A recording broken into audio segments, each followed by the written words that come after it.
Bonjour, je suis Marie-Hélène Talbot, notaire et conseillère juridique. Ma capsule d'aujourd'hui concerne les pénalités hypothécaires.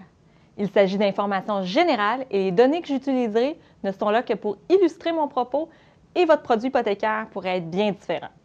Prenez par exemple un prêt hypothécaire à taux fixe de 3 % et ayant un terme fermé de 5 ans. Il faut savoir qu'en général, lorsqu'on signe ce type de prêt, nous sommes engagés face à l'institution financière pour les 5 prochaines années. C'est comme être marié à l'institution financière pour cette période-là.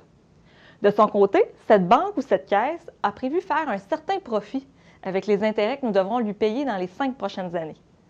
Alors, si vous souhaitez quitter cette institution, ce qui veut dire rembourser votre prêt intégralement, vous devrez payer une pénalité. Souvent, mes nouveaux propriétaires ont le réflexe de me dire que c'est tout à fait impossible et qu'ils ne rembourseront jamais leur prêt intégralement avant la fin du terme de 5 ans. Moi, je leur réplique toujours que c'est possible s'ils vendent leur propriété ou s'ils décident de refinancer avec une autre institution. Alors, automatiquement, on doit rembourser le prêt. Souvent, la pénalité pour un prêt à taux fixe fermé correspond au plus élevé de 2 montants. 3 mois d'intérêt ou ce que moi j'appelle affectueusement le calcul du différentiel de taux machin. Et ça peut faire des grosses pénalités. De plus, en fonction des fluctuations des taux d'intérêt, les pénalités peuvent gonfler et redégonfler.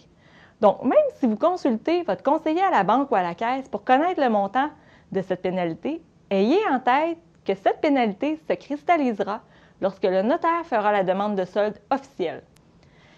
Une pénalité sera également applicable si vous remboursez partiellement votre prêt avant échéance.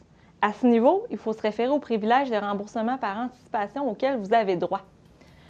Voilà, ces informations sont d'ordre général, mais il est toujours bien d'avoir en tête que les pénalités existent. Finalement, pour des conseils juridiques hors pair, consultez votre notaire.